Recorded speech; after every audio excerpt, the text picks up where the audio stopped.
সকালবেলা ঘুম থেকে উঠতে অনেকটাই লেট হয়ে গেছে। ঘড়িতে এখন বাজছে 10টা 40 মতো। আর যথারীতি অন্য দিনের মতো সকালে ঘুম থেকে উঠে মোবাইলের ফেসবুকের পাতায় চোখ রাখতেই দেখি নেদারল্যান্ডের বহু জায়গা সাদা বরফে একদম ঢেকে গেছে। মানে স্নোফল হয়েছে প্রচুর। তো আমি ভাবলাম যে কি এমন একটা শহরে থাকি যেখানে কিছুই দেখতে পাই না, গ্রামের দিকে থাকাই ভালো। তো বাইরে বেরিয়ে এসে দেখি যে না, আমাদের এখানেও প্রচুর স্নোফল হয়েছিল, কিন্তু শুধুমাত্র আমাদের ঘুমের কারণে আমরা সেটা দেখতে পাইনি। আর এই স্নোফলের পরই শুরু হয়েছে বৃষ্টি, আর সেই বৃষ্টির জন্য সব আস্তে আস্তে গলে যাচ্ছে। এখানেরও অনেক জায়গায় অনেক বন্ধু ছবি দেখলাম যে একদম সাদা বরফের চাদরে ঢেকে গিয়েছিল, আমরা কোনোটাই কিছু বুঝতে পারিনি।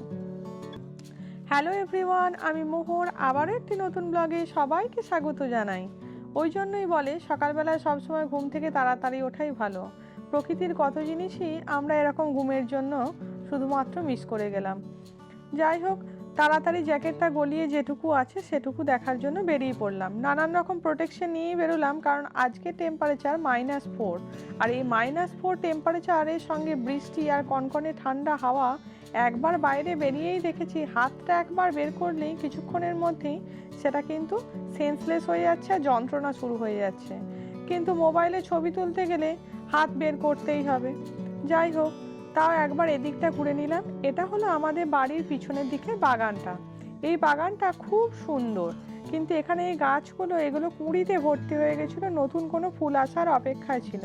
তার মাঝখানেই স্নোফল হয়ে সমস্ত একদম সাদা চাদরে ঢেকে দিয়েছে। জানি না এই গাছগুলোর ফুলগুলো আর হবে কিনা। আর যে ক্রিসমাস ট্রিটা আমরা সাজিয়েছিলাম, সেই পাইন গাছটা, সেটা দেখুন এখানে লাগানো আছে। এই পাইন গাছের মাথাগুলোতেও রয়েছে ছোট ছোট স্নোয়ের বল।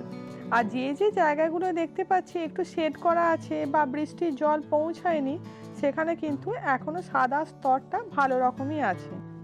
আর এই বরফগুলো একদম নরম তুলোর মতো, এত সুন্দর, সঙ্গে সঙ্গে নিলেই যে জল হয়ে যাচ্ছে এমন নয়, কিন্তু খুব সফট।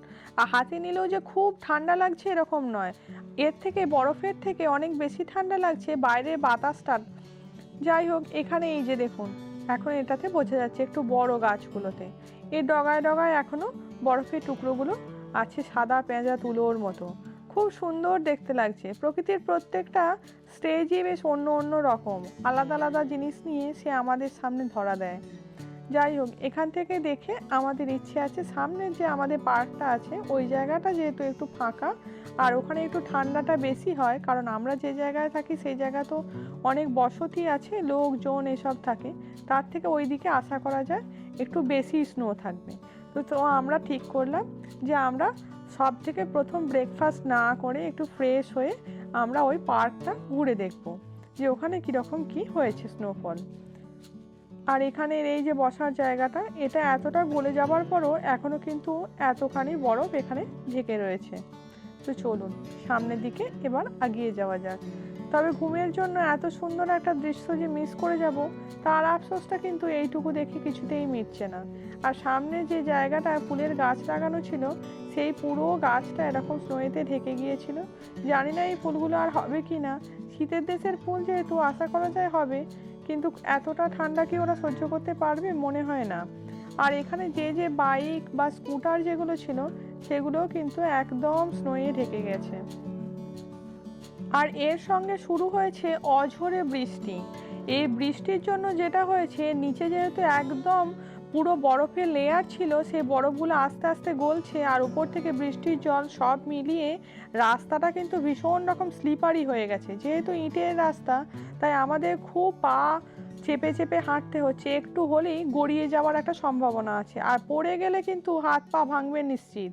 আর গাড়িটা দেখুন ফাঁকা জায়গায় ছিল বলে একদম বরফে ঢেকে গেছে। আর এই রাস্তায় যেগুলো গলেনি সেই বরফগুলো ওইভাবে আছে।